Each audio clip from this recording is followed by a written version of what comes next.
Guys, welcome back to my channel daily dose of Arya. तर आजचा जो व्लॉग आहे आपला तो basically question and answer vlog होणार आहे. कॉलेजशी रिलेटेड क्वेश्चन, मेसशी रिलेटेड बरेच क्वेश्चन मला यूट्यूबवर जीमेलवर येत होते. तर आज त्या सगळ्या क्वेश्चनचे आन्सर्स आम्ही दोघे मिळून करणार आहेत. सो ही आहे साक्षी, जे सगळे माझे व्हिडिओ शूट करते. So welcome Sakshi to our channel. तर चला आपण सगळ्यात पहिले स्टार्टिंग करू आपण ॲकॅडमिक्सपासून.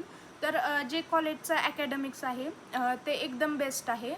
तुम्हाला सगळ्यांना माहीत असेल की 3 सब्जेक्ट असतात फर्स्ट इयरला, ॲनाटॉमी, फिजिओलॉजी आणि बायोकेमिस्ट्री. सो तिन्ही सब्जेक्टचे थेअरी प्रॅक्टिकल एकदम व्यवस्थित होतात आणि सगळं व्यवस्थित घेतलं जातं. आणि परत सगळ्या ॲनाटॉमी, बायोकेमिस्ट्री आणि फिजिओलॉजी तिघांचे पण लॅब एकदम मस्त आहेत.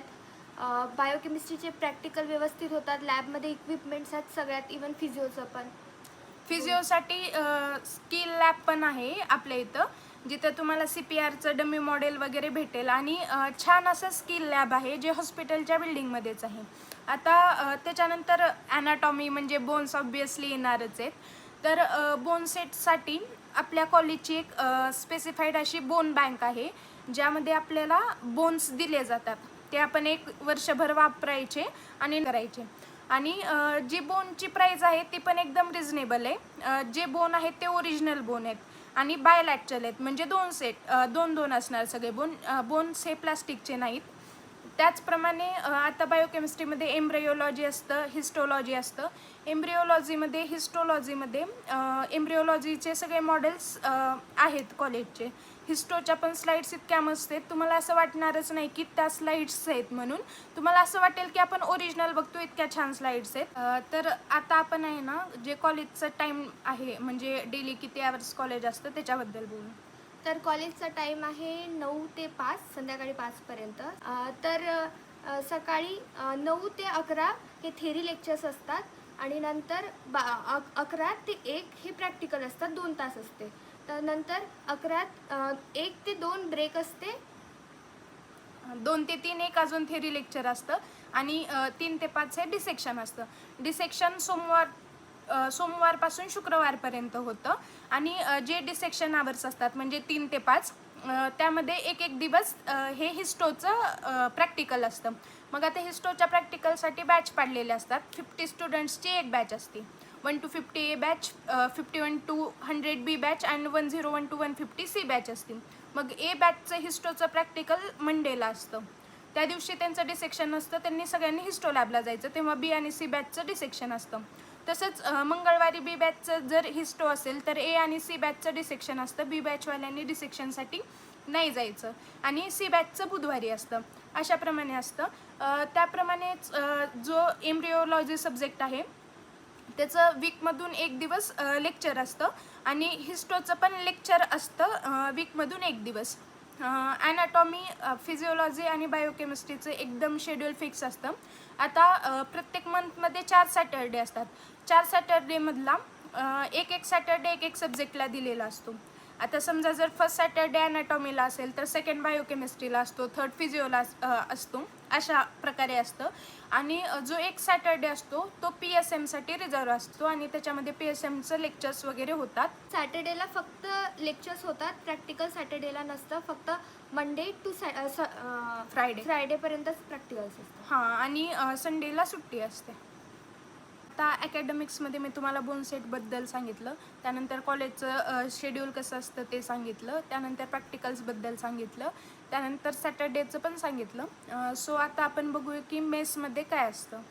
तर मेसमध्ये फक्त 2 टाईमचं जेवण भेटते, एक सकाळी आणि संध्याकाळी. ब्रेकफास्ट नसतो.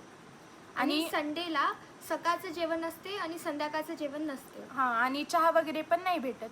तर आता मेसचा टाईम कसा असतो, दुपारी 12 ते 2 जे असतं ते सकाळचं जेवण भेटतं आणि संध्याकाळी 7 ते 9 हे रात्रीचं जेवण भेटतं. आता मला क्वेश्चन विचारले होते की ब्रेकफास्ट मेसमध्ये नसतो तर ब्रेकफास्ट कुठं करायचा. तर इथं काही ब्रेकफास्टचे म्हणजे घरगुती जे असतात डब्बा ते देता. तुम्ही पर मंथ लावू शकता किंवा रोजच्या रोज मागू शकता. जर ते पर मंथ लावलं तर म्हणजे मागच्या वर्षी ते 1200 रुपये घेत होते. आता ह्या वर्षी वाढवतील किंवा तेच राहतील माहीत नाही. किंवा आम्रपाली कॅन्टीन आपल्या कॉलेजचं कॅन्टीन आहे, तिथं पण तुम्ही जाऊन ब्रेकफास्ट करू शकता. आणि ते झालं ब्रेकफास्टचं. आणि संडेला सकाळी जे असतं ते स्वीट भेटतं आणि तुम्ही म्हणजे आलू पराठा, पुरी भाजी किंवा पावभाजी असे वेगळे वेगळे पदार्थ पण असतात. तर संध्याकाळी मेसमध्ये जेवण नसतं. सो तुम्ही हॉटेलला जाऊ शकता किंवा इथं नियर बाय जे दुकान आहेत किंवा म्हणजे नाश्ता सेंटर्स आहेत तिथं जाऊन तुम्ही खाऊ शकता. आता आपण जो कॉलेजचा युनिफॉर्म आहे त्याच्याबद्दल बोलूया.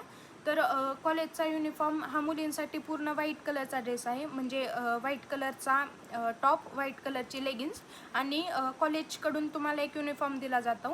त्याचे जे चार्जेस आहेत ते घेतले जातात. जो कॉलेजने दिलेला युनिफॉर्म आहे तो एक्झाम टाईमच्या वेळेस कंपल्सरी असतो. म्हणजे डेली तुम्ही रोज नाही घातला तरी चालेल, पण एक्झाममध्ये तो घालावा लागतो. डेली तुम्ही व्हाईट कलरची कुर्ती, लेगिन्स घालून गेला तरी चालेल. आणि बॉईजचा ड्रेस कोड, बॉईजचा ड्रेस कोड फिक्स आहे. शर्ट आणि पॅन्ट हे कॉलेज प्रोव्हाइड करते आणि एप्रिल सगळ्यांना फिक्स असते. ते दररोज डेली घालायचं असते, ते कंपल्सरी आहे. आणि युनिफॉर्म पण कंपल्सरी आहे. बॉईजचा युनिफॉर्म जो आहे त्यातला शर्टचा जो कलर आहे तो लाईट ब्ल्यू, स्काय ब्ल्यू शेडमध्ये आहे आणि पॅन्ट जी आहे ती डार्क ब्ल्यू कलरची आहे. आणि ॲप्रॉन हे शॉर्ट स्लीवचं लागतं कॉलेजसाठी. ते तुम्ही घरून येताना आणू शकता किंवा इथं पण घेऊ शकता. आणि कॉलेज थ्रू तुम्हाला एक ॲप्रॉन प्रोव्हाइड केलं जातं, त्याचे पण चार्जेस घेतले जातात. त्या ॲप्रॉनवर जो आहे कॉलेजचं जे ॲप्रॉन असतं, युनिफॉर्म असतो तो एक्झामच्या वेळेस कंपल्सरी असतो. थेरी एक्झामला तुम्हाला शूज वगैरे काही अलाउड नसतात, पण प्रॅक्टिकल एक्झामसाठी black shoes both girls and boys compulsory आहेत. सो ते. तर बुक्सच्या रिलेटेड बुक्स हे सगळे कॉलेज रेकमेंड करतात. तर तुम्ही हे सगळे बुक्स आणि बाकी सगळे जे डायसेक्शन बॉक्स हे सगळं कॉलेजमध्ये आल्यावर, कॉलेज स्टार्ट झाल्यावर घ्या. हां, आत्ताच घेऊ नका बुक्स वगैरे, कारण जे प्रत्येक कॉलेजमध्ये ना डिफरंट बुक रेफर करायला सांगतात. सो आपल्या कॉलेजमध्ये आल्यावर तुम्हाला टीचर सांगतील की कोणतं घ्या. तर आता मला काही DM आले होते क्वेश्चन्स. सो ते क्वेश्चन्स बघू आपण. Mess schedule and menu. Mess schedule तर मी सांगितलं की काय असतं. आणि मेसचा जो मेन्यू आहे असा काही फिक्स नसतो, पण एवढं असतं की रोज सकाळी आणि संध्याकाळी 2-2 भाज्या असतात. म्हणजे सकाळी 2 भाज्या, पोळी, भात आणि वरण असतं आणि संध्याकाळी पण 2 भाज्या, पोळी, भात आणि वरण असतं. मोस्टली असं असतं की एक भाजी पातळ असते, एक भाजी मोकळी असते, पण काही काही वेळेस दोन्ही पण पातळ असू शकतात. How is the teaching? हां, टीचिंग तर बेस्ट आहे फर्स्ट इयरसाठी. त्याचा म्हणजे काही इश्यू नाही आहे. तुम्हाला बाकीचं काही करण्याची गरज नाही. कॉलेजवर डिपेंड राहून पण सगळं होऊ शकते. व्यवस्थित होतं. ॲनाटॉमी, फिजिओलॉजी, बायोकेमिस्ट्री तिन्हीचे पण लेक्चर एकदम मस्त होतात. What's the dress code in college? हा ड्रेस कोड आत्ता सांगितला मी. Are we allowed to carry induction and other utensils? हां, तर हॉस्टेलमध्ये इंडक्शन किंवा अदर जे इलेक्ट्रिसिटीचे म्हणजे जे वस्तू असतात ते तुम्ही नाही आणू शकत. Next question, do we have to pay our own electricity bill? नाही, जे तुमचे हॉस्टेलची फीस आहे ना त्यामध्येच इलेक्ट्रिसिटी बिल इन्क्लुडेड आहे.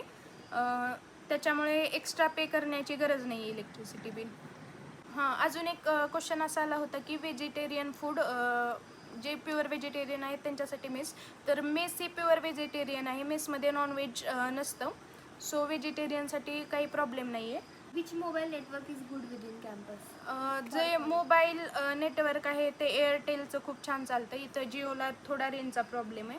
आणि कॉलेजचं पण वायफाय आहे जे तुम्हाला कॉलेज कॅम्पसमध्ये आणि लायब्ररीमध्ये भेटून जातं. पण हॉस्टेलवर कोणतेही अवेलेबल नाही आहे वायफाय किंवा काय. तर तुमचा नेटचा पॅक असणं त्याच्यासाठी इम्पॉर्टंट आहे. Is hot water available through out the day? हां, गरम पाणी हे दिवसभर अवेलेबल असतं. हॉस्टेलमध्ये सोलार आहेत त्यामुळं गरम पाणी, गार पाणी सगळंच असतं. Then how to get a bone set, approximate cost to buy it? Bone set सांगितलं मी की कॉलेज मध्ये बोन बँक आहेत. सो तुम्हाला बोन सेट मिळून जाईल आणि रिजनेबल रेट आहे. सो त्याचं नाही टेन्शन घेऊ. तुम्हाला कुणाकडून बाय करायची गरज नाही. कॉलेज तुम्हाला प्रोव्हाइड करेल. त्याचे जे चार्ज असतील ते तुम्हाला पे करावे लागतील. आणि 3 ते 4 जणांच्या ग्रुपमध्ये एक बोन सेट दिला जातो. सो 3-4 ग्रुपमध्ये तुम्हाला तो डिस्कस करून वापरायचा असतो. सो तुमच्या फ्रेंड्स किंवा तुमच्या रूममेटसोबत तुम्ही ते करून घेऊ शकता. आणि परत हाफ अमाऊंट रिटर्न पण होऊन जाईल. हां, जर बोन सेट जसाच तसा परत दिला म्हणजे त्यातलं काही मिसिंग नाही झालं किंवा काही तुटलं नाही तर तुम्हाला हाफ अमाऊंट रिफंडेबल पण